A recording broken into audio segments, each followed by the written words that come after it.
Our next presenter today is considered an expert in the skills of ultralight backpacking and has authored or illustrated a series of instructional books focused on advanced outdoor techniques. He spent nearly 25 years of his life in the Rockies, and he now lives in the Adirondacks, which is cool because I had no idea that we were kind of neighbors, so I'm looking forward to it.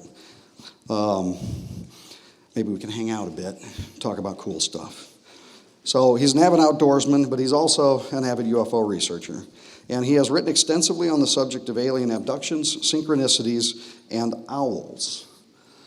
Now, in abduction contact experiencer lore, owls have been around quite a bit over the years, okay? Our general understanding of it has been very, very limited. So what is very, very cool today is he's going to talk to you about this particular aspect and just how deep the layers of this go. And I don't think anybody's ever talked about it to the degree or extent that he's going to talk about it today. So this is very exciting, good stuff, new stuff. I had a little story that I didn't tell you yet. On the way up here in the car from the airport, I happened to get a driver who was actually very into all this stuff, so it was a good, the ride went quick, we talked about it. Well, about 15 minutes in, he goes, I want to tell you something weird that happened to my niece and see what you think, And he says, well, like she woke up one night, they found her standing by her window, looking out the window, and there was this weird stuff, and she was talking about some bird, and I go, let me guess, it was an owl. That was a bad move. He almost drove the car off the road. I could see the goosebumps appear on this guy's arm. He's, how'd you know that? Dude, we got a guy coming to the conference. He's going to talk about this. You got to get the tapes. So I know I've sold at least one set of the tapes to this guy. Before we got here, he admitted he also had owl experiences. That's how weird this stuff happens. Join me in welcoming Mike Clelland.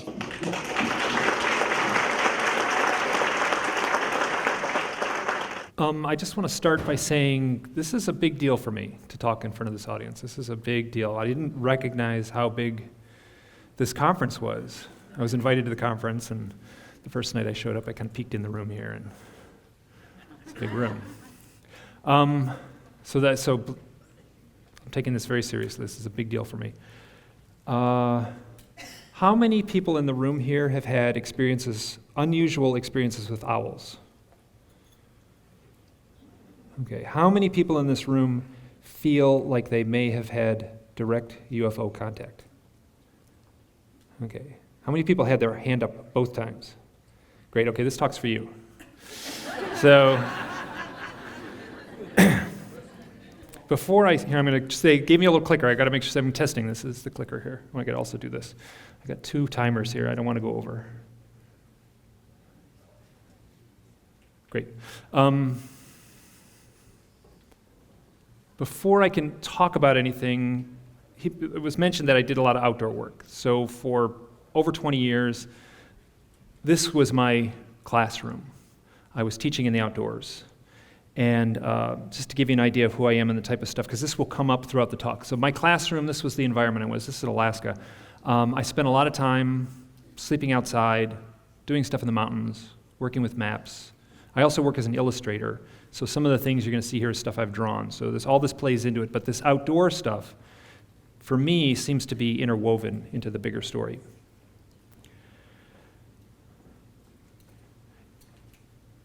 In the fall of 2006, in October, I would have been 44 years old. This is like 10 years ago, over 10 years ago now, which is shocking. So this was the very beginning of this part of my life journey. And I was living out west in the Rockies, right near the Tetons, Grand Teton National Park. And I would go out for one night. This is the environment I would go out in. I would go out for one night, sleep out under the stars. If the weather was nice, I wouldn't take a tent. And I did it a lot. And I loved it. And I still love doing it. And I met someone and got to talking, and I said, oh, do you camp a lot? You've been living here for a while. Do you camp a lot? And she's like, no, I haven't camped at all around here. It's like, you're kidding. That's terrible. Well, let's go camping. I'll take you out for one night. So her name is Kristen, and I met her just like a few days before, and we were camping. So I took her out into the mountains, and we traveled with a very light pack, So we didn't take a shelter, and so there came a point, it doesn't take very long to get deep into the mountains with a light pack on, and sun is setting, and I'm making a meal, I'm sitting on a flat rock, and we're talking. And she says something. Sun is setting, moon is rising, it's a really amazing scene. And she says something, and I'm like, I'm really struck. I'm like, this is a stranger. I'm out there with a stranger. She says something. I'm really struck. Wow, this person has a depth that I didn't expect. I'm like surprised. I'm impressed. And at that moment, an owl flew over. And then a second owl flew over. And then a third owl flew over. And for the next couple of hours, these owls would land near us. They would land on branches near us. They would swoop past us. So we ate our dinner. We set our sleeping bags out.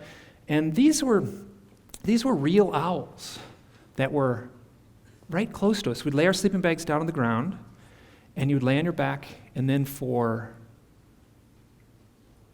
1 second, the stars would get blotted out, and these owls would fly across your face. They're very quiet when they fly. And it was magical. It was so cool. Now, afterwards, the next morning, we're like, wow, that was great. Those owls, whew, that was neat. So, hey, if I ever come out camping again, I'm going to call you. Is that okay? She said, great. So a couple days later, it's 4 days later, called her up. We go camping again. We get to a nice spot in the mountains, completely different location in the mountains. We say, let's walk up to the top of that hill and watch the sunset. So we walk up to the top of the hill. We get to the top of the hill, and an owl lands in a branch. And an owl swoops above us, and an owl lands on the ground. And this time, it wasn't like they were on some branch over there. They were like right there. They would land on the ground right there. You're like, look at this little, and they were short-eared owls, pretty common kind of owl. To have it happen once was pretty cool. To have it happen twice kind of freaked me out. Now, what I said, what I did not say in the moment,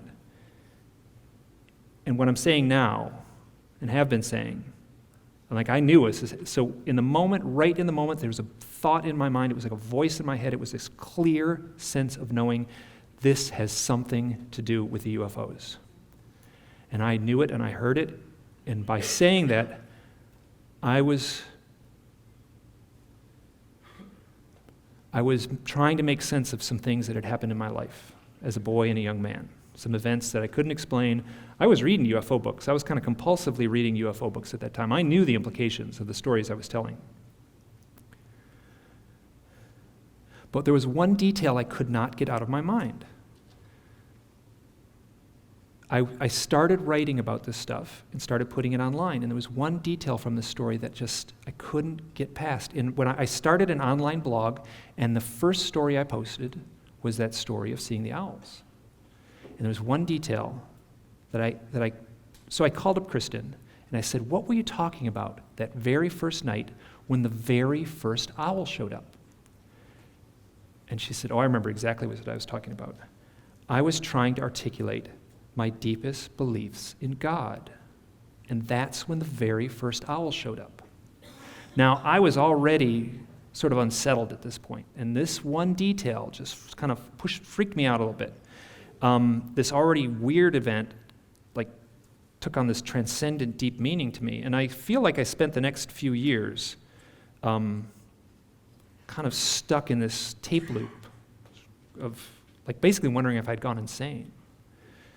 I had 3 events as a boy. 2 events as a boy and 1 as a young man. The first took place, I was 12 years old in Southfield, Michigan. I was looking out my window, I was at a friend's house, and he said, look. And we went to look out the window, and we saw this. It was kind of a coffee can-shaped thing, and it was descending in this very eerie kind of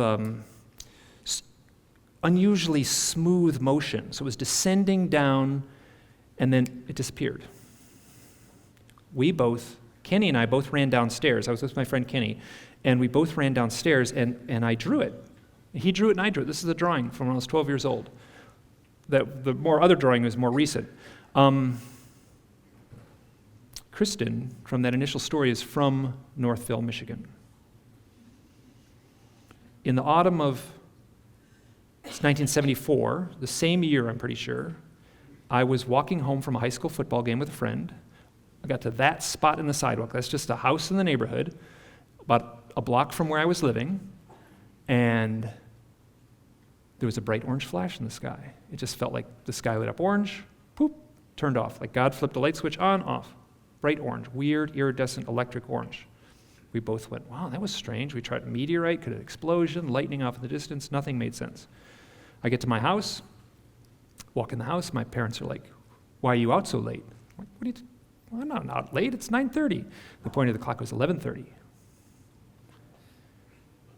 The next Monday morning, my friend, also named Mike, said, do you remember we saw a UFO with lights and everything? I never brought it up again. In January of 1993, this one's a little more telling. I woke up in the middle of the night and looked out my window and saw this. I would have been 30 years old, and it was this weird, eerie light was backlighting these. And this, I drew them standing still. They were walking towards the house. This is a scary image. I should have gotten up. I should have gotten out of bed. I should have locked the doors. I should have freaked out. I didn't. I had this voice in my head that said, oh yes, they're here. Now is the time to lay your head on the pillow and shut down. That's exactly what I did. The next morning, I never even bothered to go out and look and see if there were marks in the snow. I dismissed it in a dream as it was just a dream. It was way more vivid and clear than any other dream I'd ever had, but I was not going to go there. It was a dream. Fast forward to 2009, I started an online blog. That's what I said the first day of posting was that story with Kristen and the owls in the mountains. So the blog is essays of mine about UFO abductions, synchronicities, and owls. Just kind of morphed into this. And I have been cataloging my own experiences on this site, on this online site. And the one question I ask everyone as I have been stepping into the role of researcher, the one question I ask everyone is, have you ever had any odd experiences with owls? And it's not 100%, but it's enough. And I've been documenting, collecting, and archiving these stories on my site. And consequently, what happens now is if you're anywhere in the world, right? If you're in Kuala Lumpur and you've had an experience with a UFO and an owl, I'm one mouse click away. You Google owls, UFOs, and my name comes up. Not only does it come up, it comes up for like the first 10 things. And on my site, I say, I want to hear your story, so I am getting these stories. And it's my partner Andrea is in the room here, and she can confirm this. I get up in the morning and drink coffee, and I just read an owl story aloud, and they are so strange. So people have been sharing this stuff. I wrote an online essay a couple years ago. That online essay turned into a great big fat book called The Messengers. And this book was written in a synchronistic cloud. I mean, it felt like magic was occurring. It felt like all I had to do was just open my email inbox and the perfect story, the next story for the book would just fall into place. It was a lot of work. I didn't channel it. I'm not saying that. I'm just saying that it wrote itself in this way that I just feel is, there's a clue to the fact that it wrote itself so smoothly. Right in the title is the word synchronicity. Now, synchronicity is a term coined by Carl Jung. He was a psychoanalyst in the 1920s, a philosophical guy. He's got a mountain of stuff, but he coined the modern term synchronicity. And the short definition is a meaningful coincidence. So coincidence that is meaningful to the observer. And I'll talk a lot about synchronicities in this talk. There's a shorter definition that I'm comfortable with, and that's magic. I know that if there's a strict materialist out there, toes are going to curl in their shoes, but that's how it feels to me. I'm content with this term. So initially, in the beginning of that stretch, starting in 2006 in the mountains, I started seeing a lot of owls, like an unusual amount of owls. And I was having powerful synchronicities. Most of these are archived in the blog, and a lot of them show up in the book. That book is partially my own research and partially my own experience. And the onslaught of what I was getting as far as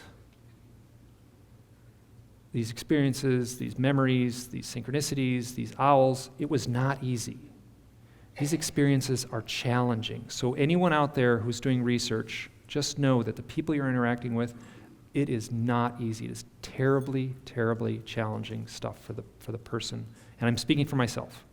Those were dark years for me. I feel much better. I feel like that book was therapy. The 3 years it took me to write that book was 3 years of my own therapy, and I feel like I'm a much calmer person since that book came out.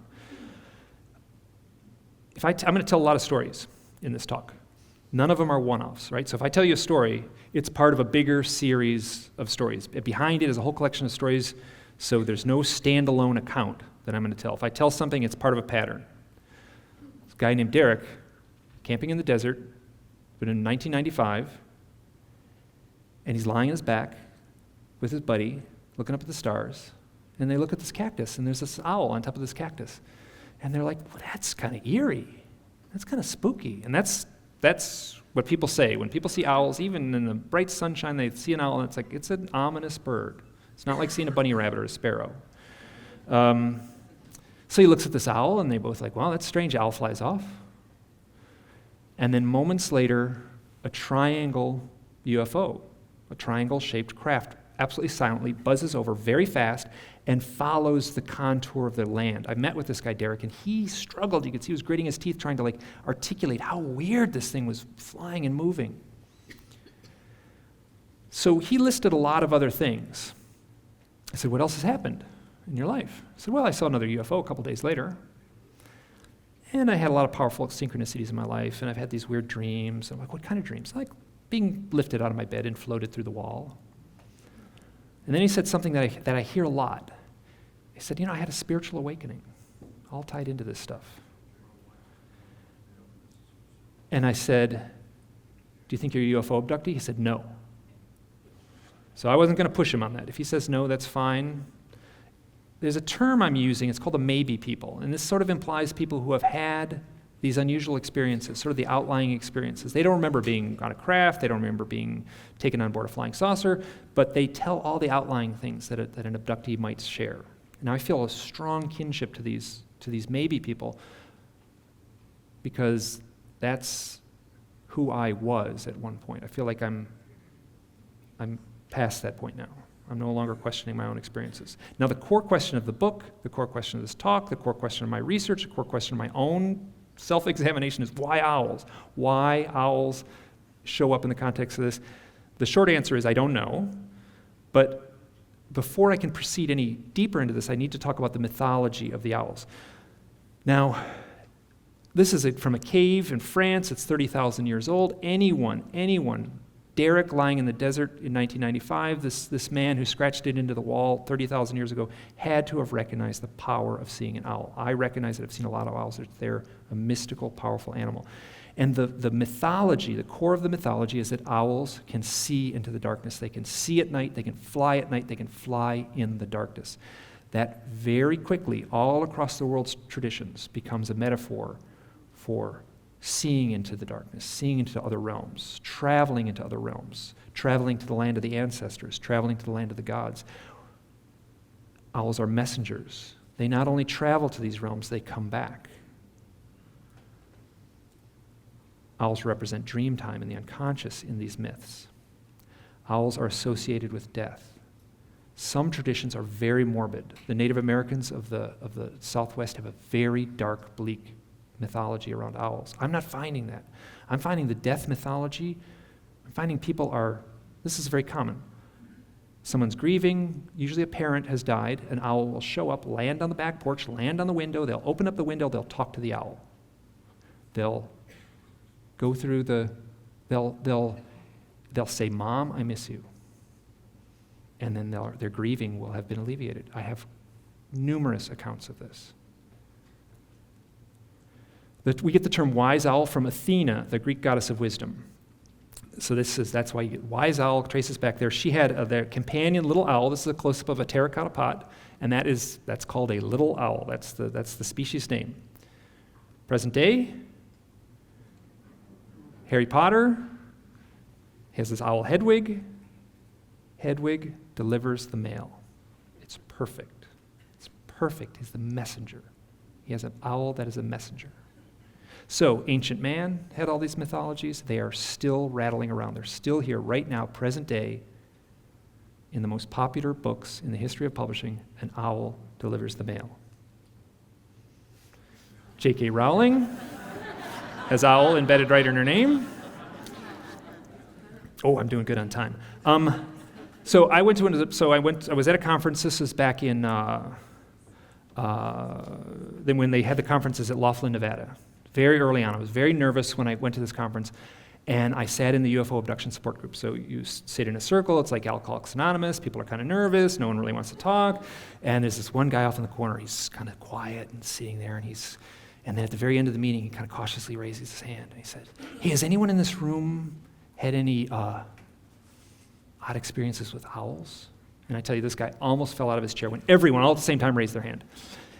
And then we were like, "Okay, what's your story?" And he says, "Well, I'm driving at night, and I'm driving down this lonely road, and there's this owl standing on the side of the road.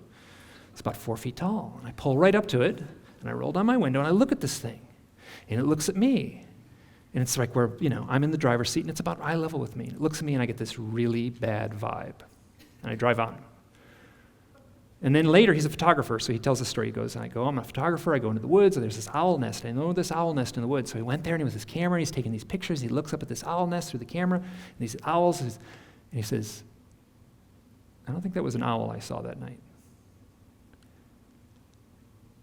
And he went through hypnotic regression to see what happened that night on the road. Nothing really came up. The only thing that came up was that the owl was wearing boots. So there's a term screen memory that's used in the UFO research lore, and most of the people know what this means. I just got to run through this. Screen memory implies that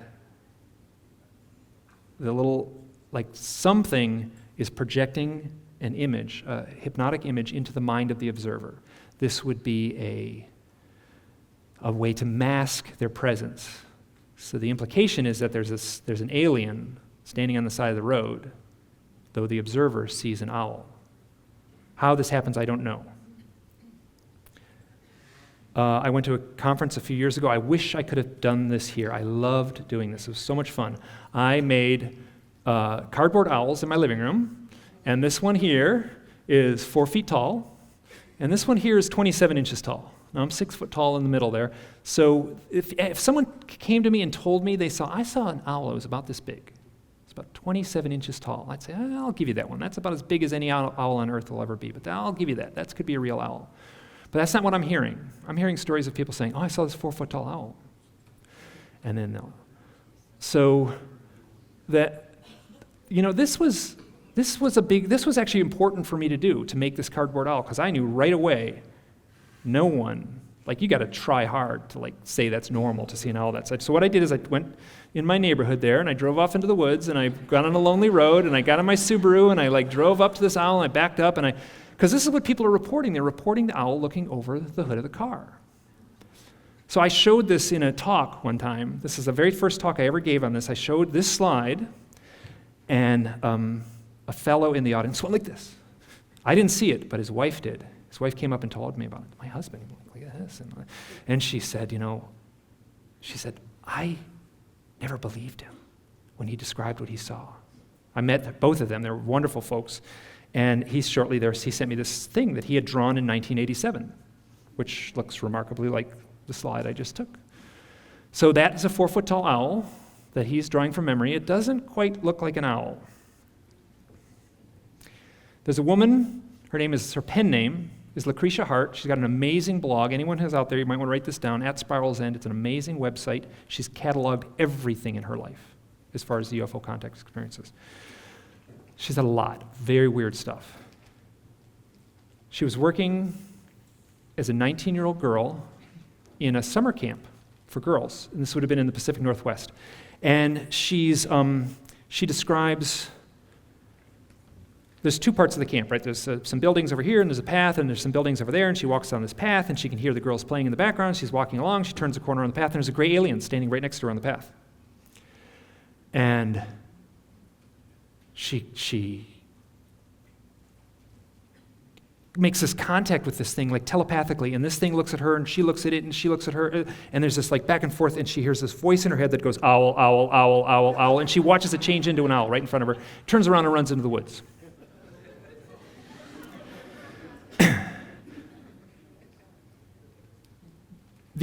So screen memories aren't just stuck with owls. It's owls, deers, raccoons, clowns, dead relatives. Jesus actually shows up a lot in these reports. The implication is that these aliens have like a psychic closet, right? And they can just grab the costume, whatever they need, right in the moment. They can just grab, ooh, owl's gonna be perfect right now. Ooh, clown, that'll be a good one for right now. So now,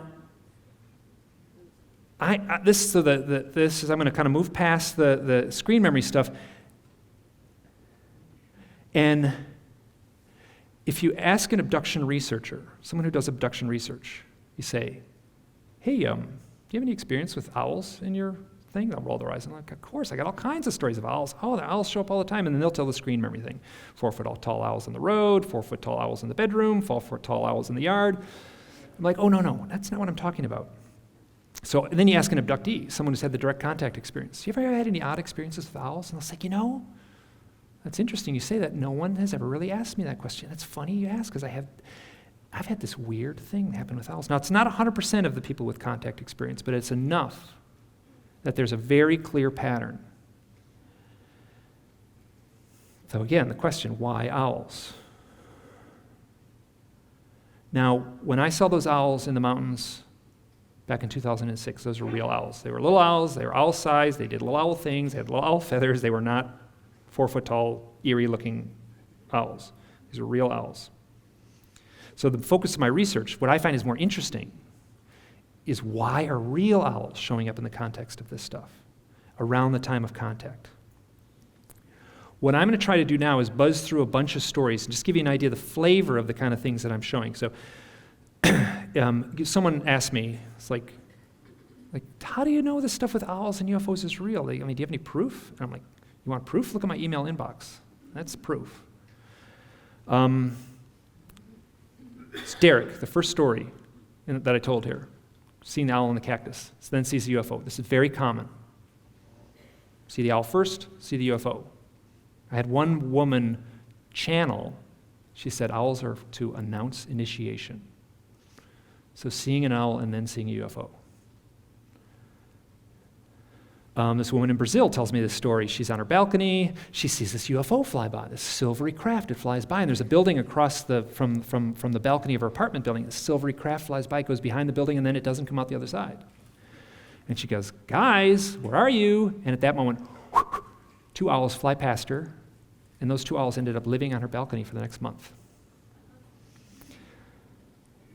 Seeing an owl, seeing a UFO, and an owl shows up at your home is very common. Very common. I get these pictures. I get people show me these pictures. People who have had UFO contact experience. I talk to them. You have these long conversations. They share their stories, and then they send you pictures like this. I said, "Yeah, I just took this on my porch. It was 5 feet away." I have a lot of pictures like this.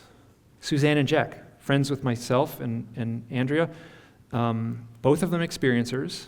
A lot of weird synchronicities in their life, how they met. But anyway, they lived together in Providence, Rhode Island, and there was a noise out their window every night. So how often? Like pretty much every night. Most nights of the week, we'd hear this weird noise out the window. And Jack said, you know what that noise is? That is a baby raccoon.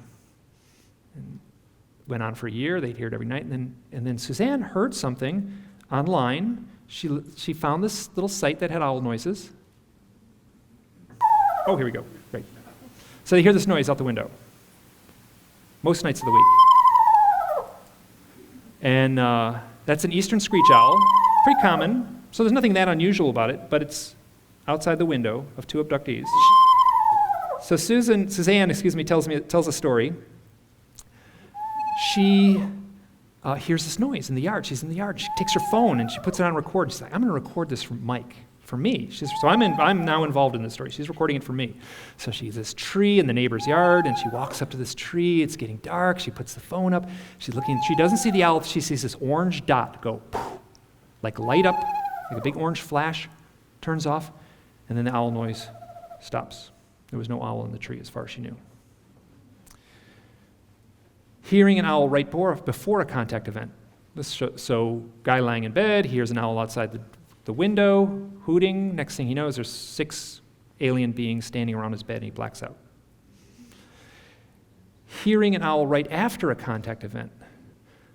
So I was at a gathering in Maine, and a bunch of people, a lot of them with UFO contact events. This was after a conference that's run in Maine annually.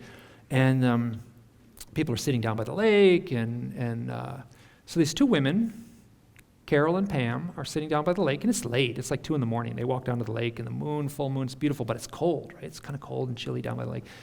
And then they're talking for a little bit, and then they say, it's 4 o'clock. It's 4 o'clock. We came down here too. It's 4 o'clock. What happened? And I was down there earlier that night, and there's no way you can kind of just hang out. It was like bitter cold. So there's no way 2 hours. They were scared. So they went back. Now there's this camping scene where everyone is camping, and close together, all these tents. And so they climb in their little tent, and they're camping together. And Carol says, let's ask the owl. Carol says, let's ask the owl for a sign if we were, in fact, really visited. Let's ask the owl to hoot for us. At that moment, hoot, hoot, hoot, right above them, loud crashing, sticks are falling on top of the tent. So they asked, they got an answer. There's more to that story. There's so much more to that story. I wish I could tell the whole thing. Expecting to see an alien, but seeing an owl. I have 2 accounts that are almost exactly the same. People are like, I'm going to go for a hike today. And then they're like, oh, today's the day. I'm going to see an alien. Today is the day I know I'm going to see an alien. One guy's driving there. It's almost the same story. So this guy's driving. John is driving there. Andrea knows John. Where he's on his way. The car in front of him has a bumper sticker that says, today is the day. So he goes on his hike. He's walking on this path, and there's this big owl. And it's staring at him, and he stares at it. And he says, I'm going to have a stare-down contest with this owl. And it just goes on and on and on. It's like, oh, I think he's going to win. So he turns and walks away, and as he walks away, the owl watches him the whole time he's walking off. And then he gets to the top of this mountain, and there's a bunch of people there. It's in New England, so it's kind of a smallish mountain. And he gets to the top at the end of the hike, and there's a bunch of people up there. And then one guy goes like, what's that light over there? And there's this bright, hovering dot of light, full daylight, off in the sky, sort of seemingly staring at the mountain. There's a lot more to that story, too. He got up the next morning and meditated, and an owl started hooting, and that continued for the next month, every time he meditated. Hearing an owl and then seeing a UFO. This shows up because so a woman on the beach, she's with drinking a margarita, she's with her husband, they're looking out at the ocean, they hear an owl, and she's like, what is an owl doing at the beach? And she looks around the edge, and then she looks up at the sky, and there's a silvery craft. Her husband's a big doubter. He says, like, what do you think of that? And he's like, oh, I don't know quite what to make of that. That's not a conventional aircraft. So hearing an owl while reading my book, this one, I can't even, I could have done the whole 90 minutes, one story after another, people reading the book. I have this one woman who told the story, she's reading the book, and the owl would hoot outside. She'd lie in bed, she'd read the book, the owl would hoot outside, she'd close the book. It would stop. She'd open the book up, and it would start up again. And when she finished the book was done, she never heard the owl again. This shows up, I don't know, this is involves me in some way that just I don't know how to make sense of it. One guy from New Zealand, he's been videotaping orbs and taking photographs of orbs. He's got all this stuff cataloged. He's been keeping meticulous notes. He's 17 years old. So so he goes out and he's like, there's an orb. There's an owl. There's an owl on the fence, or on the phone line, and there's an orb up above it. And so he's looking at the owl. The owl's looking at the orb. He looks at the owl looks at him. The owl's looking at the orb.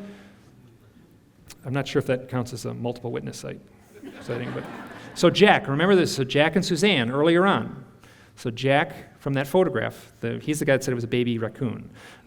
So he was reading the book, and he had it on his Kindle, and he was reading it on and off at work, and he was just finishing it, so he gets to the end of the book, and he's in the parking lot at the spot he works, and he gets to the very end of the book, and he says, I want to see an owl. I want to see an owl. So he finishes the book, he leaves that car, he walks across the parking lot, and he looks up in the sky, and it was less than a minute after finishing the book. He looks up in the sky, and I was like, what? Like, I drew this with his work. He said it was like this little dash, but it was more like a tear in the sky. It was like the light was shining through a tiny tear in the night sky. Lasted for about 10 seconds.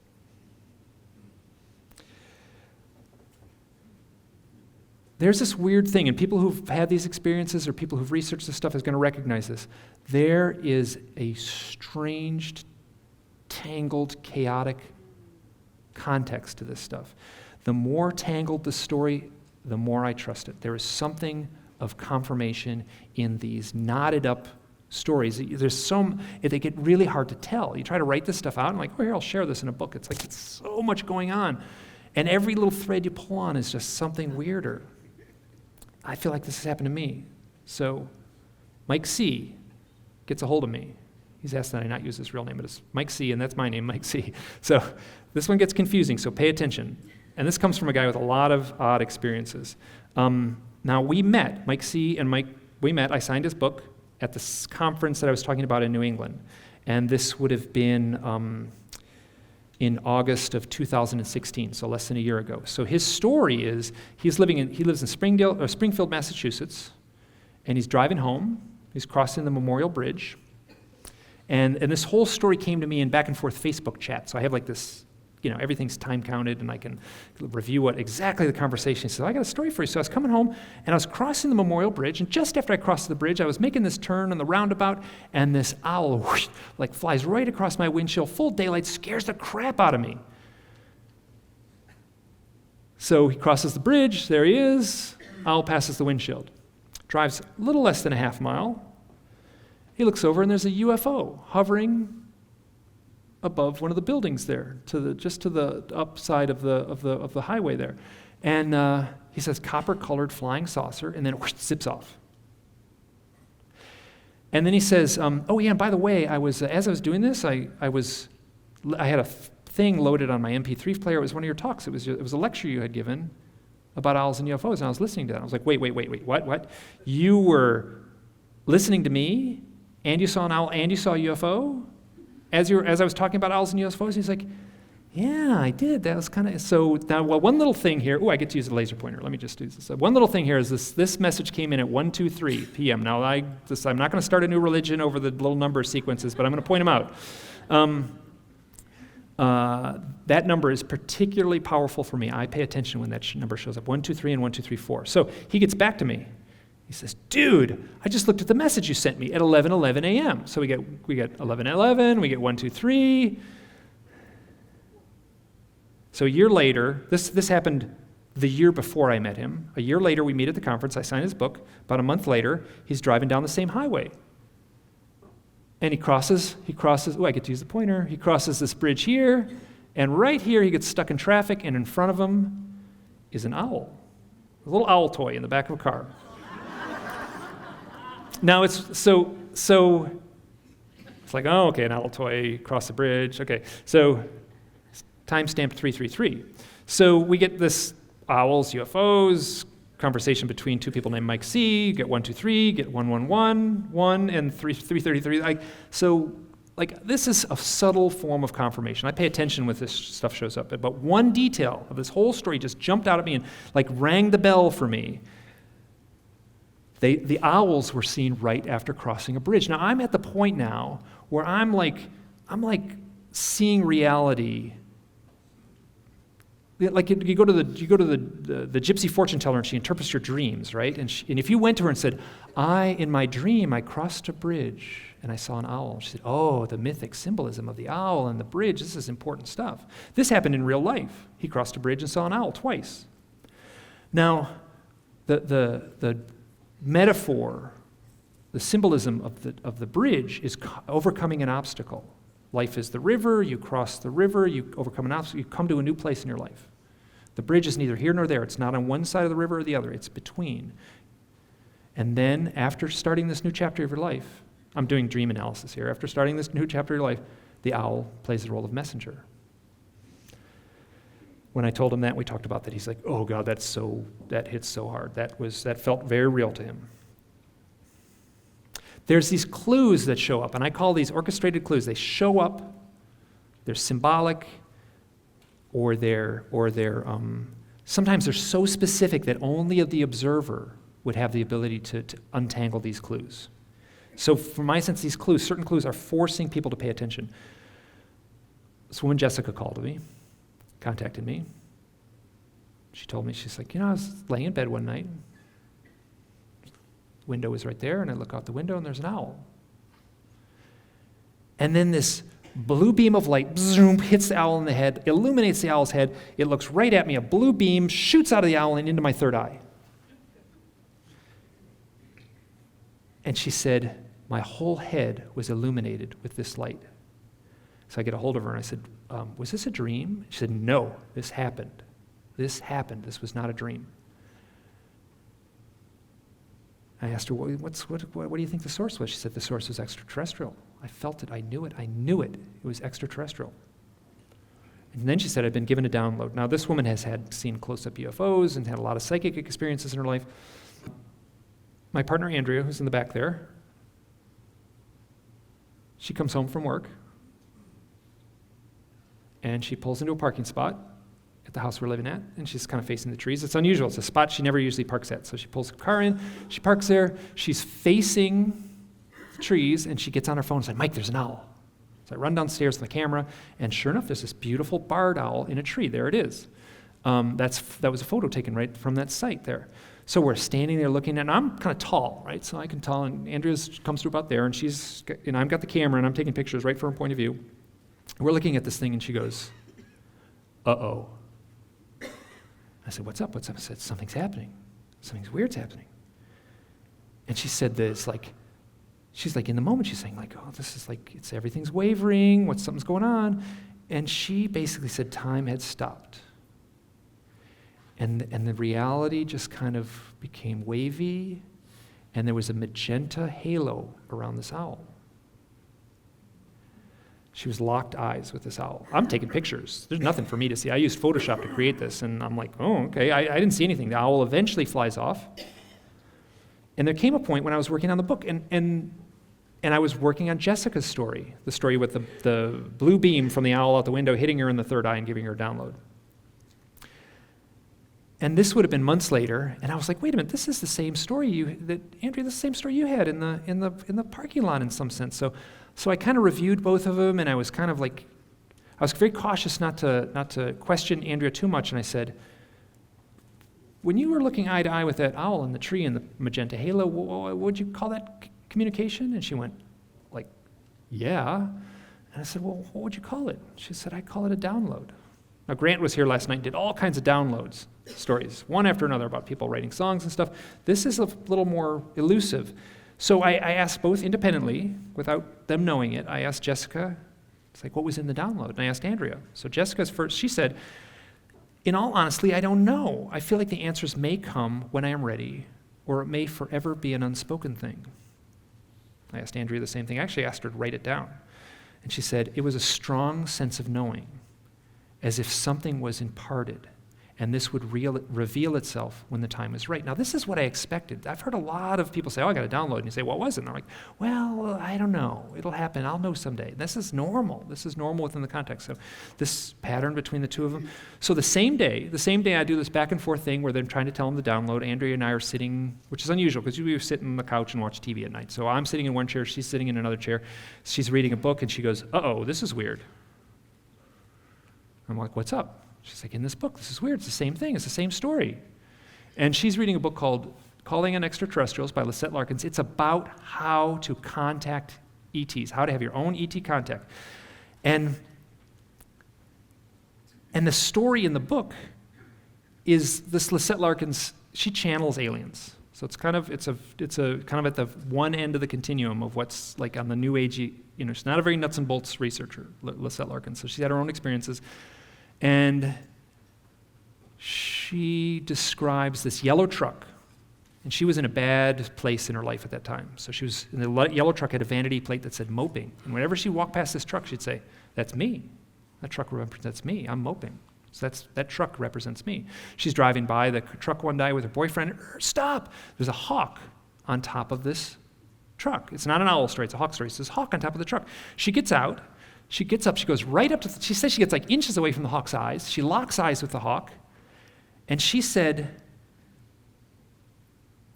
I knew without a doubt that I was connecting to extraterrestrial life. A strong message was being transferred from the hawk's eye to my own. My scalp felt as if it had been plugged into a generator. So she's essentially saying the same thing. And what's interesting, her boyfriend was taking pictures. So the same thing. I was taking pictures of Andrea's owls. This guy's taking pictures of Lisette's owl. So I said, I got to get a hold of this woman, Lisette. So it took me a while, right? I go to a publisher, I find the forward thing, and I forward emails, and it took like a month before we actually got on the phone. And I said, hi, I'm the guy who had the owl story. Wait, you're the owl guy. You're the guy with the owl story, right? Oh, that's funny. The day I got your initial email, we were having the kids over, the grandkids were over, and we were in the pool in the backyard, and they were splashing around. The dogs were running around. This owl lands on the flagpole in the middle of all of it. Dog sits at the bottom of the flagpole and barks at the owl. The owl just stood there. And I was like, wait a minute, this is the same day that I sent you the email? You have an owl landing on a has it ever happened? No, it never happened before. So I'm like, okay. She's in contact with aliens. She's very clear about that. She channels ET. I said, what does this mean? Without skipping a beat, she said, don't forget what you came here to do. As a little aside, Andrea's middle name is Lisette.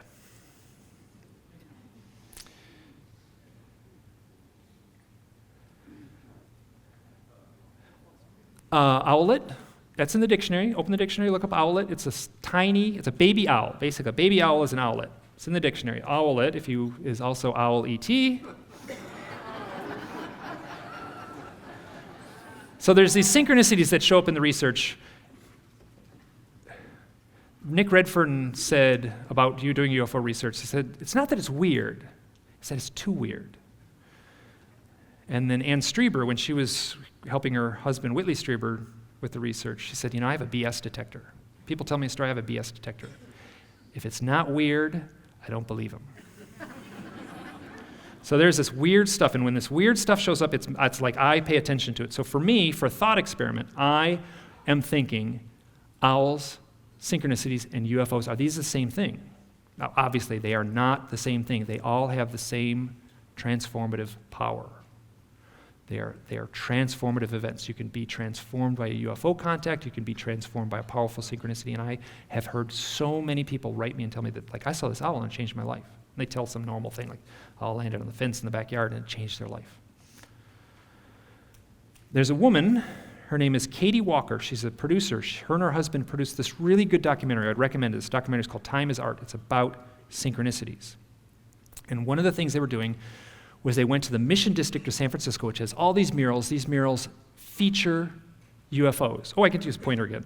So there's a UFO up here, right? And so there's this Native American shamans are performing a ceremony in traditional dress. If you look over here, there's a gray alien, right? And if you look over in this tree, that little tree, there's an owl. So they're shooting this. They're basically saying, this is cool imagery. This is like really powerful imagery. It's trippy. It's the creative process. And so there's more of it. There's another owl mural they were shooting. And so there's all these owls. So they set the camera down as they're shooting the thing. So they set the camera down. And they get this. I played a couple times in a couple higher contrasted.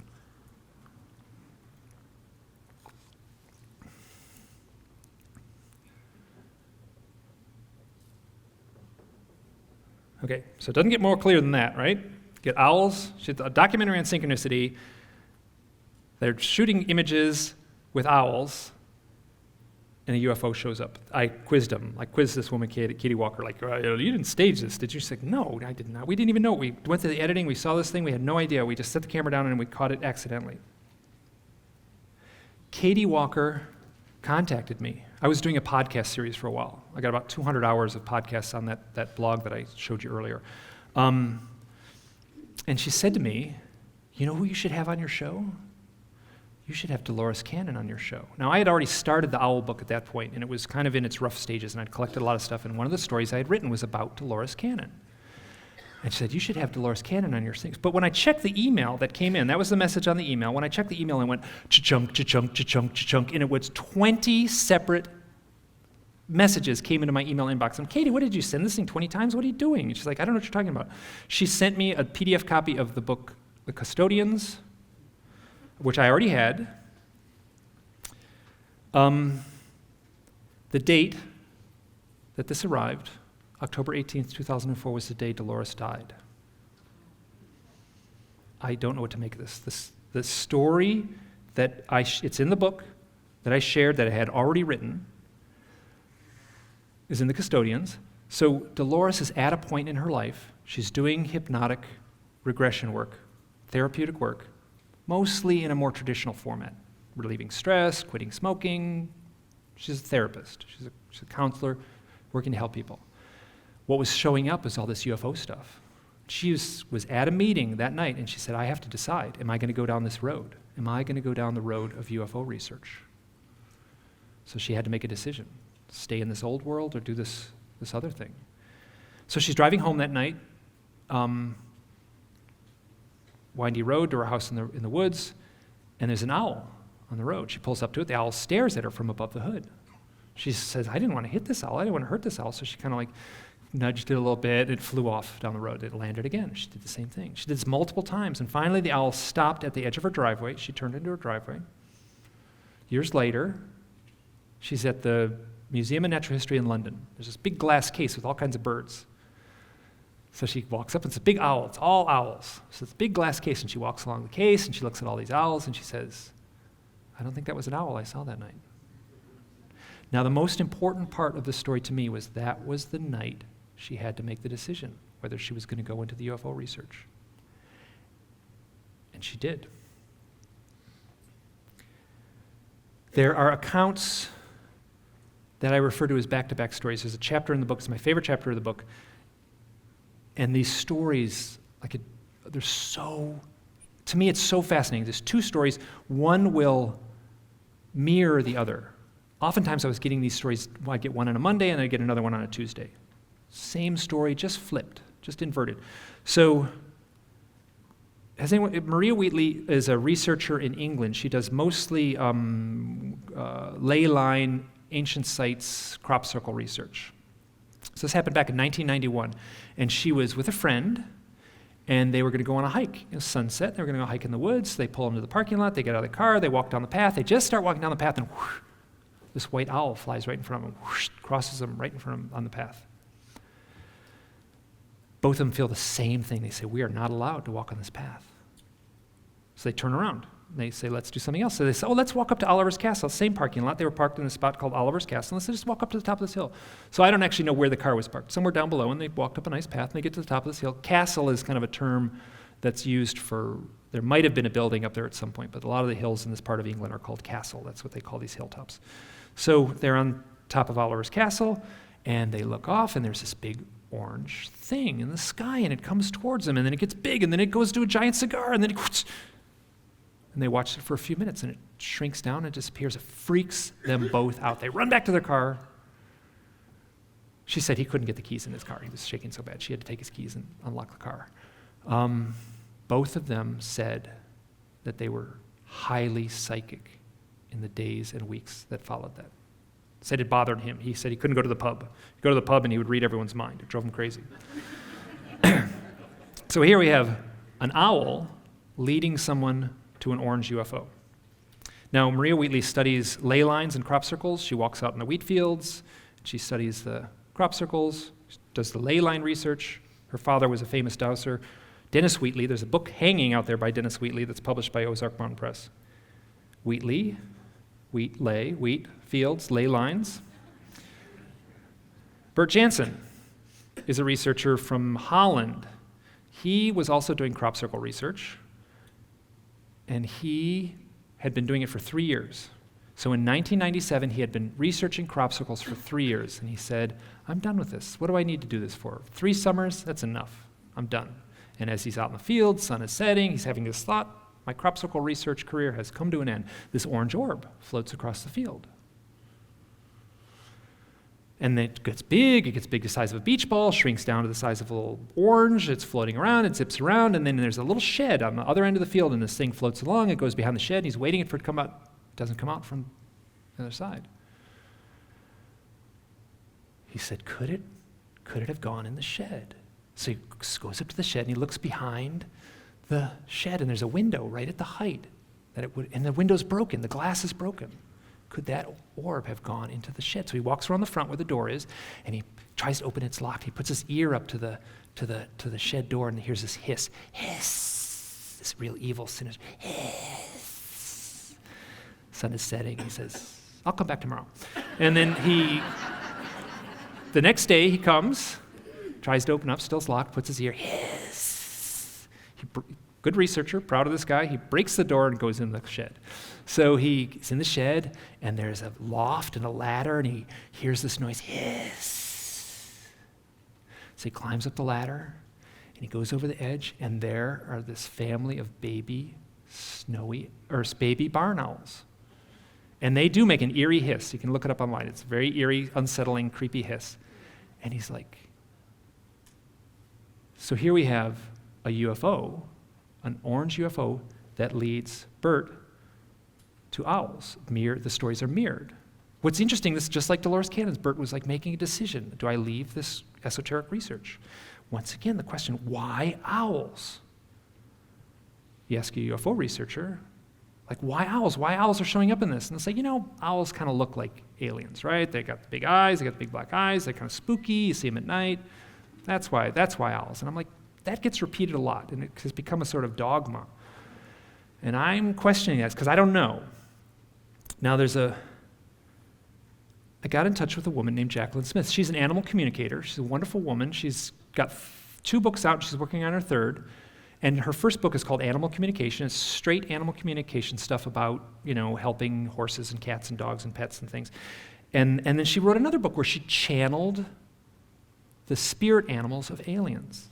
Excuse me, I'm doing it. I've channeled the spirits of animals. She channeled these spirit animals. So I read this, I got this book, and I read this section, and I was like, the owl section was really good. I'm writing this book on owls and UFOs. This is great, super trippy, mystical stuff, and I'm transcribing things, and I got to talk to this woman.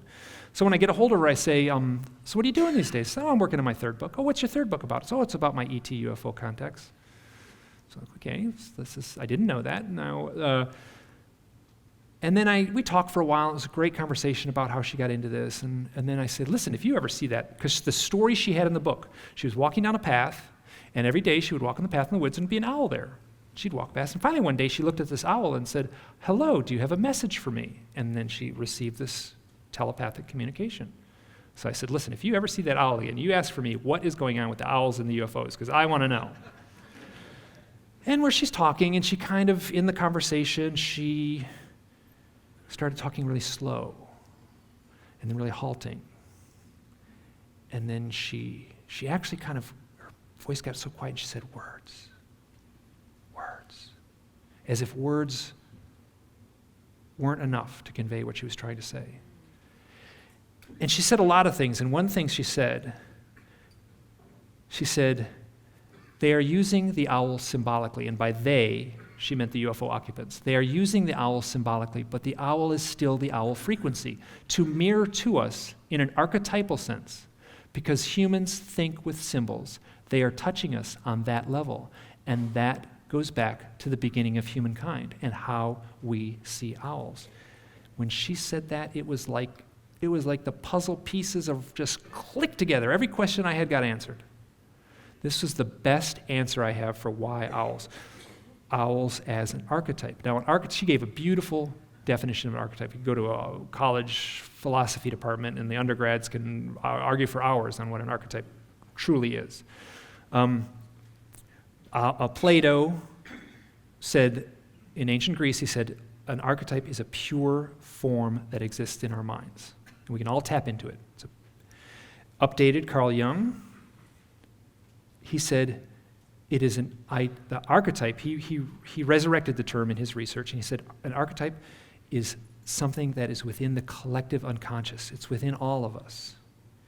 And universally present in all of our psyches, and it implies something deeper. You see an owl, something goes on deeper in your subconscious, a deeper sense of knowing. This is Kenneth Arnold. If we're in this room, pretty much everyone in this room has to know Kenneth Arnold. He's the guy that unwittingly coined the term flying saucer. He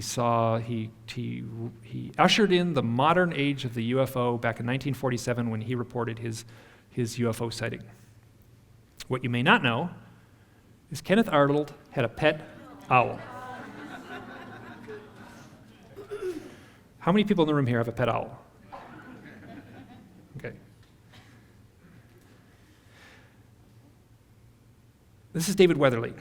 He's a paranormal researcher and author and shaman. He wrote the book Black-Eyed Children, which is an amazing book, super creepy book.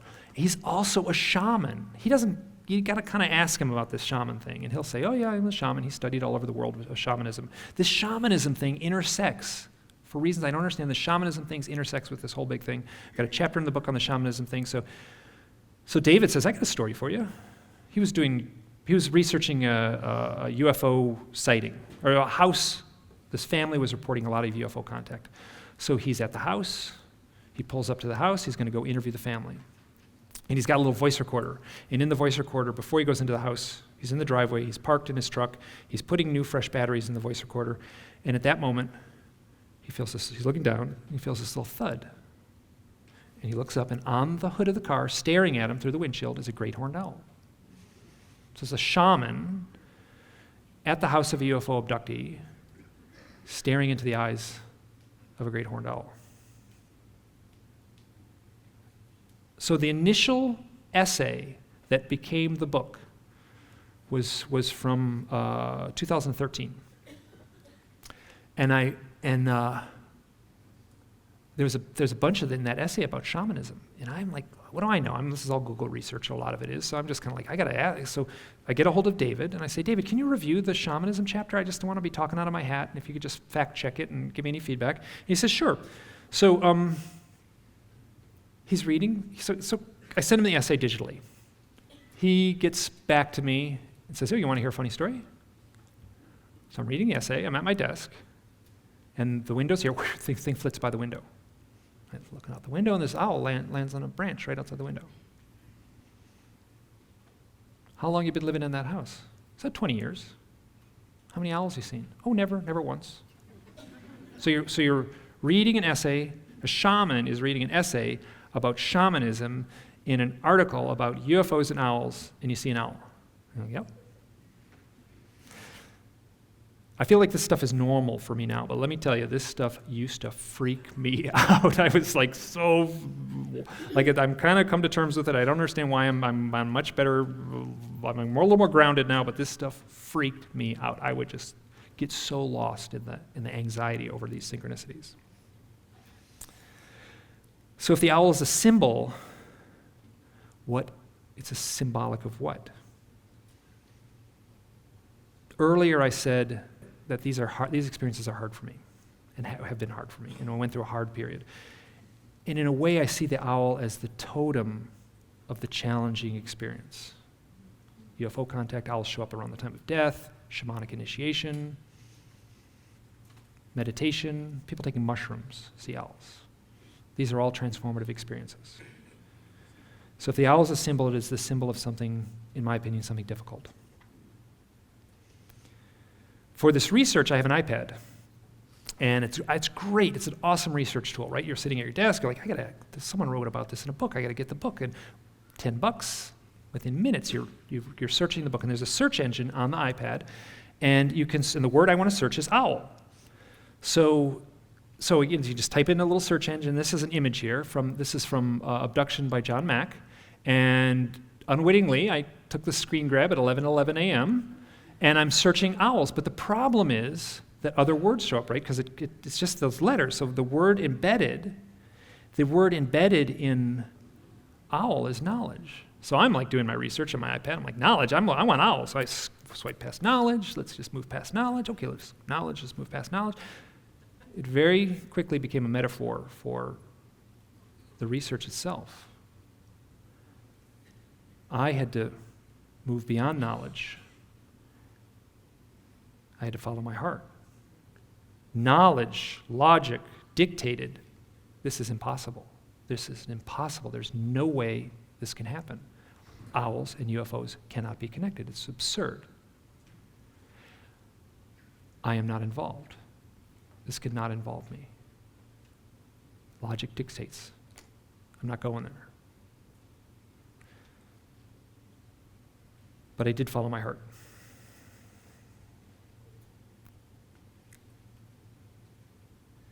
This last story I refer to as my confirmation event. It's going to take me about a half hour to tell this. Up until March 10th, 2013, I was unable to say that I was a UFO abductee. I still don't like that term. It's called kinds of baggage. I wish there was a better word. It's a word we're stuck with. But I don't feel that way anymore. From this, I feel like I'm able to share. I'm able to say that I've had these contact experiences.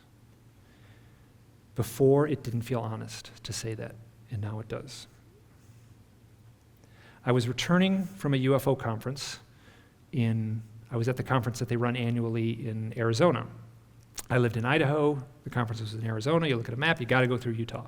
So I was driving north on the way home from this conference, and I was driving from Highway 89, and what I do is I sleep out on the side of the road. I don't pay for a hotel in a beautiful place like that, big open wilderness in the desert. And so I knew, I said, I bet you I know, I've driven, years ago I drove around Highway 20, this little thing. I looked at the map, I remember that road, it was nice, pretty. I'm gonna find a good spot there to sleep. So the sun goes down, I'm driving at night, I pull in, this is a Google image from the day. And that's just a little turnoff, that's the Highway 20 there, a little turnoff, it just goes off into the sagebrush and the juniper trees, and typical Western spot, there's shotgun shells and broken glass and fire rings and stuff like that. So, but that arrow in the background is going to become important. So I lay down and laid my big fat sleeping bag down. It's cold that night. It's beautiful. There's a zillion stars out, and I got a big pillow. I got a giant winter sleeping bag, a big thick sleeping pad, and it's gorgeous. I love it. I love this.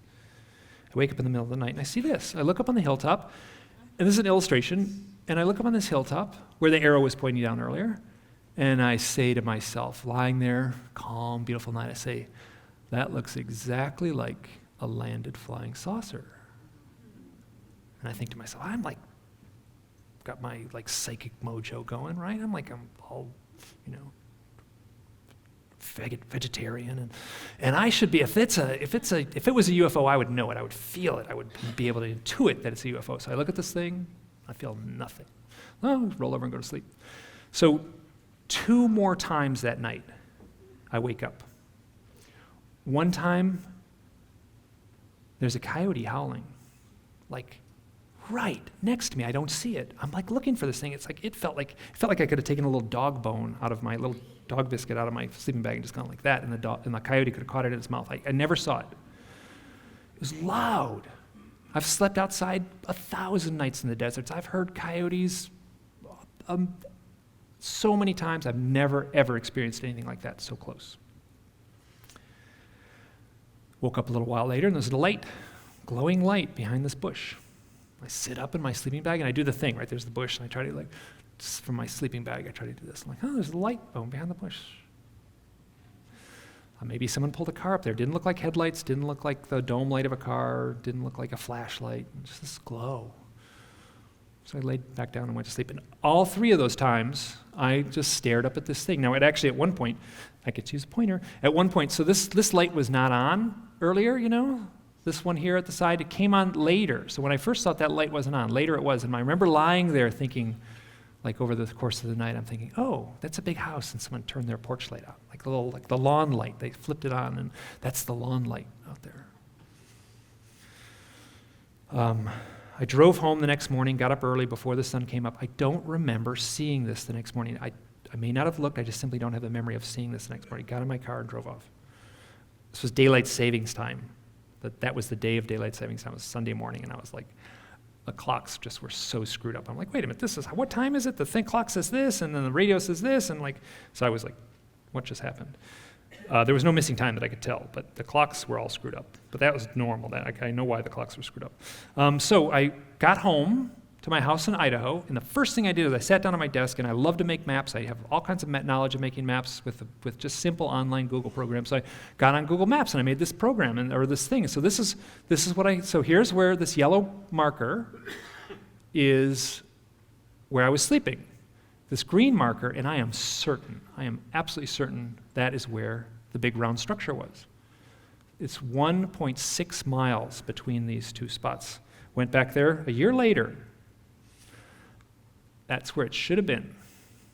Now, in this previous slide here, if there was a big house up there as big as it should have been, there should have been a road going up there. I should be able to see it very clearly. There should be, so nothing.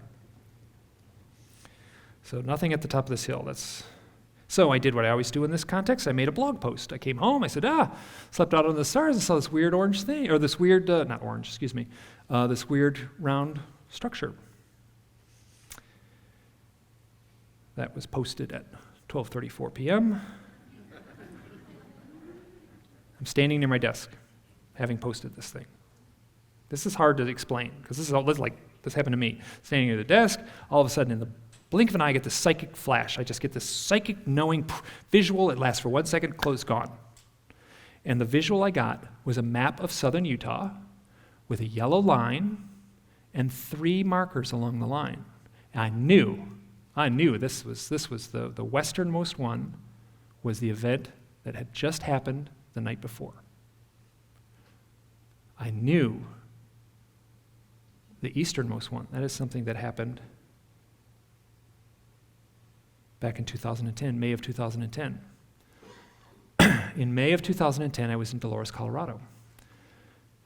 I was traveling around the West. I had a friend, Natasha, and she was from Germany. And we had met at a UFO conference. She's had her own experiences, and we're driving around the West. It was such a fun trip. We're driving around the desert, camping, and we would camp out under the stars a lot. So driving along, the brakes are acting up. A little old Subaru, the brakes are acting up, and I pull into this town, and I go to the little mechanic on this main street.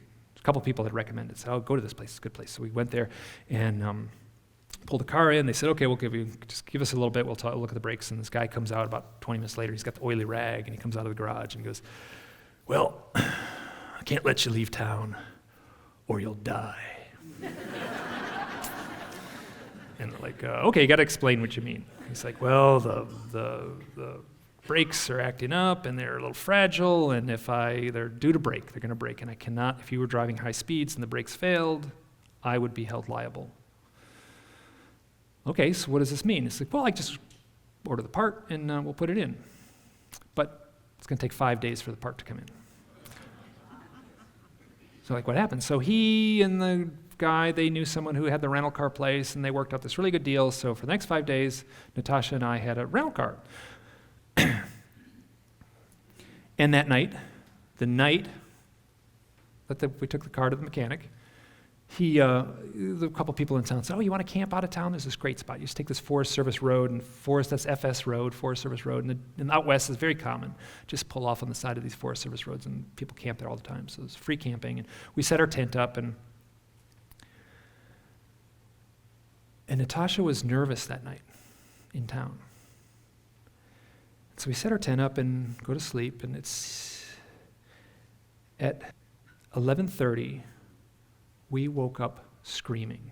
Both of us woke up screaming in terror. I have never felt anything like this. I have never experienced that level of intensity in my life.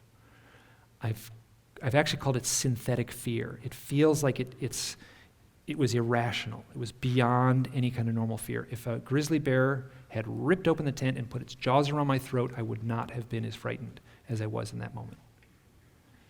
She felt the exact same thing. It lasted for about 10 minutes, and then we were both asleep.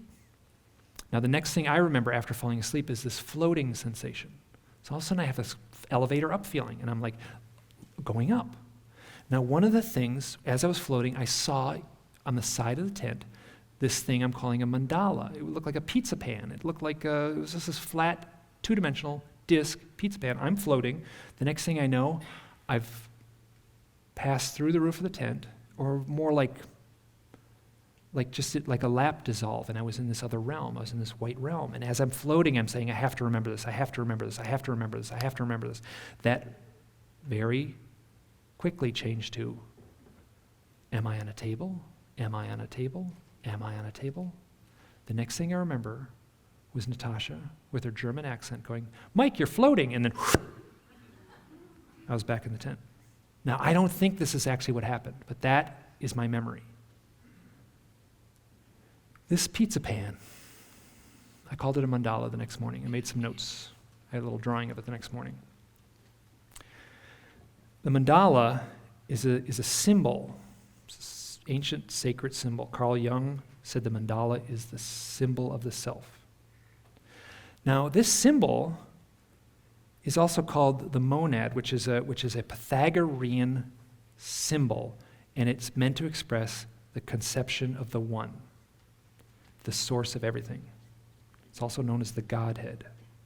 So, at that moment, in that tent, feeling that experience, for reasons I don't understand, I saw a symbolic representation of God.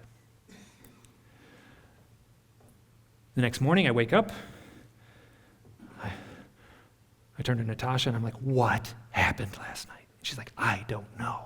It's like, what did you see? She said, I saw a face. I was like, a face? I didn't see a face. What did it describe the face? She said, I can't. I said, where was it? She was right there, and she points to the same exact spot that I had seen the mandala, the pizza pan. So I get out of the tent, and I'm walking around the tent. I'm looking for the burn mark where the flying saucer landed, and there's nothing. Birds are chirping. It's a pretty day. Later that day, I take my shirt off, and I have this weird scratch. It starts at my left shoulder, goes down to my belly button.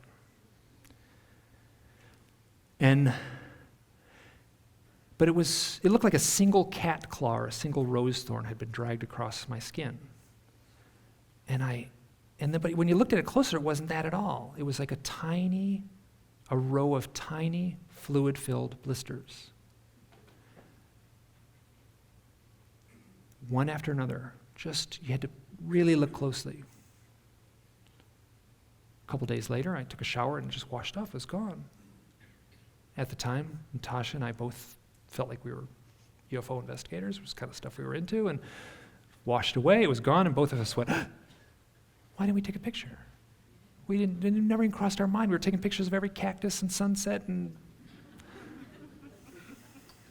so the morning after, there's a woman named Miriam Delicato. She's a contactee. That's the correct term for what she's experienced. She's a contactee. And she had spent a lot of time in the Four Corners area down in that part of where Colorado and Arizona and Utah and New Mexico all collide there. And we said, what do we do? She said, you go talk to my friend, and you're going to do a sweat lodge ceremony with my friend. So he gives us the number, and we contact this guy in Canyon de Chelly, and that's him. There's Natasha, there's me. I'm holding a cat. And that fellow in the middle was a Hopi native, and there's a handful of other people around, but he did this ceremony in this sweat lodge. This is from my sketchbook. And it was a beautiful, really powerful experience. So the theme was surrender. We spent hours in this thing, and he'd beat the drum, and he would chant, and he would tell us fables, and we'd put more rocks on the fire, and it was so hot in there, we were dripping with sweat, and we're just collapsing, and the theme was surrender. So what I just told you was a long story. At the beginning of the story was a guy saying, you can't leave town or you'll die. And at the end of the story is this beautiful shamanic ceremony of death and rebirth. Now, this map, right? Okay, so you take a straight line, right? You take 2 points, and you pull a straight line. You pull it nice and taut, perfectly straight. You can do that between any 2 points. What I saw in my dream was 3 push pins. So I was like, where was the other thing? I've spent a lot of time in that area. So I was like, I got to figure, where was this thing? What happened? Oh, that's right. Natasha and I were traveling in March of 2011, and we camped alongside the Burr Trail Road. It's this rural road. It's a scenic back highway. It's usually just a truck. The initial few miles are asphalt, and then it turns to a dirt road. It's this beautiful, famous road in southern Utah.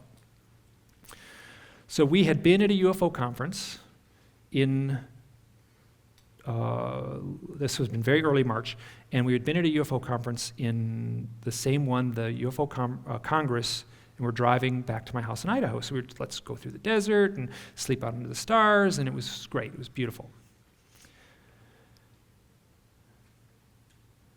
We found this great campsite. So this red push pin is where we're camped. Here's the asphalt Burr Trail Road. Here's a little teeny dirt road on the sand. It's a really sweet spot. It's just off the road, super, like, nobody's back there. People in southern Utah are wonderful. There's no issues at all. It's just, so, now this is nighttime, the stars are out, it's cold, it's beautiful. I had been driving all day. I was kind of burned out and tired. I had to sleep. Natasha was from Germany, and she was jet lagged. She was like, wakes me up, Mike, I can't sleep, what do I do? And I'm like, oh, I don't know, go for a walk, it's pretty. She's like, really? So yeah, just walk along the road. It's really safe here, don't worry. It's like, just you can go for a walk. She's like, okay. She walks off. Now, while she's off walking, so she walks down the dirt road here and gets on the asphalt and walks this way. And while she's off, I'm kind of drifting in and out of sleep, and I'm right here, and I hear,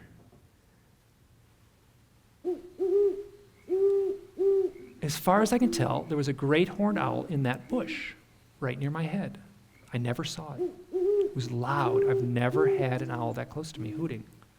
I cannot separate this from the coyote that was howling in the first part of this story. So while I'm lying there listening to this owl, Natasha is off walking there's the asphalt road. So I did a little, this is Google, I put the pretty stars in there, but that's kind of what it looked like. Zillions of stars in the desert night, cold early spring night, and she's walking along. She says it was so magical. She's walking along the road. She actually says, I was sparkling. It was so cool. It was so quiet. I was sparkling. Then she looks off, and there's someone with a flashlight in the bushes. And she walks kind of towards it, and she's looking at this thing, and she realizes it's too low for anyone with a flashlight, and it's moving in this really eerie, smooth way, and it's moving along, and she's looking at it, and she's like, it's about the size of a beach ball. And she walks towards it, trying to figure out what this thing is, and then poof, it disappears. Poof. And then she's scared. She runs back to me. I'm lying there. She says, Mike, we got to leave. I'm like, well, what just happened? She explains what happens, like, okay, let's go. So we pack up the car. It's about 4 a.m. We start driving. Now, this whole story ties back to the line on the map, right? So the line on the map. Now, I'm at my desk in Idaho, and I've got this map thing, and I've been trying, I was like, oh, this is exactly where we were. You got little things, you turn on little layers of your map, you have your push pins, and the yellow line is on a separate layer, the yellow line's turned off. So I'm like, okay, well, wait a minute, okay, so that's exactly where I was. I was listening to an owl right there. Natasha sees a bright flash of orb, and what happened next changed everything. My life, one part of my life ended and a new part began. I pushed the button that brought up the little yellow line, and that's what it did. I was alone in my house, staring at a computer screen, and all doubts vanished. This is a close-up. That yellow line bisected exactly where I was laying. Now, in olden times, right, so you turn the clock back like 10 years ago before Google Maps and stuff like that, you had a paper map, right? So if I had a paper map and I marked it with 2 push pins and took a ruler and drew a pencil line across it, that pencil line might be a mile thick, right? So now, not anymore, right? Now I can get this thing 1 pixel thick, and it crossed over where I was laying, listening to a great horned owl. At that moment, all the doubts that I had talked about earlier were gone. Any sense of denial was gone. Actually, it was really nice. Like I realized I had been living with a tape loop in my head that had been saying, this could never happen. This is unreal. That tape loop had stopped. It was gone. At one end was a coyote. At the other end was a shamanic ceremony. In the middle was an owl. I cannot separate these symbolic images. this is how I love this stuff. I love making maps. I love sleeping out under the stars.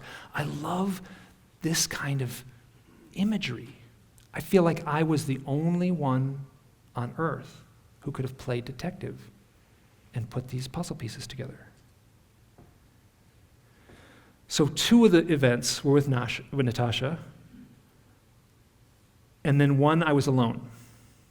The event on March 10th, I was alone. The other 2 events, I was with Natasha. March 10th is Natasha's birthday. Here, this event here took place in Dolores, Colorado. Dolores C. Natasha had studied hypnotherapy with Dolores Cannon.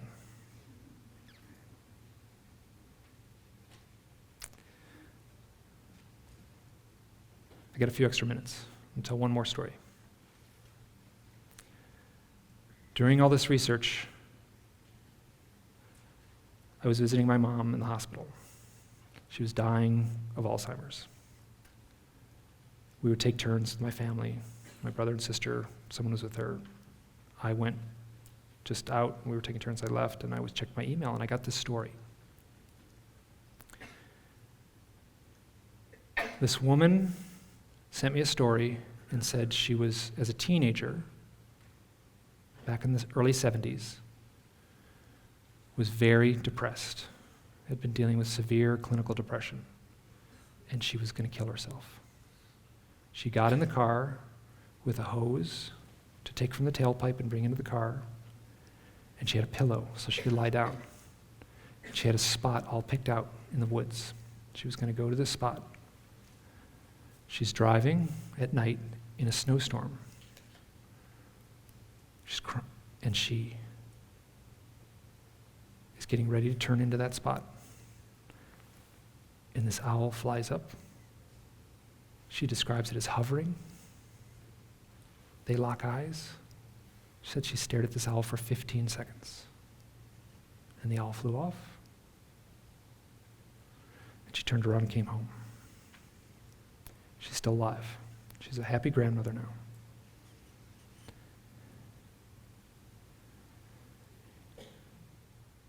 Since looking into this stuff, starting with that first event with Kristen in the mountains, I no longer look at reality the same way. Whatever's going on, I think that metal spaceships with little scientists from another part of the galaxy is too simplistic. Something deeper is unfolding. Something very mysterious is taking place beyond the veil. I feel like I'm walking down this path. I feel like all of us are walking down this path, and we're being confronted with these clues at twilight. And I feel like these clues, for me, doing this research, these clues are always there. They are either whispering or screaming. And for reasons I don't understand, owls have been showing up along this path. I did an essay a while ago and I said, the owls pushed me off a cliff. And my friend read this and she said, like, that's a little over the top, don't you think? And I'm like, no. It was the owls. I denied everything. I denied all of it. And it was the owls that played the role of alarm clock and woke me up. It was not seeing the aliens in the backyard. It was not the missing time. It was not the UFOs. It was the owls that forced me to look into my own life and my own experiences. Owls are messengers. They are delivering a message. The challenge is, do I have the bravery not only to hear that message, but to truly live it? Thank you.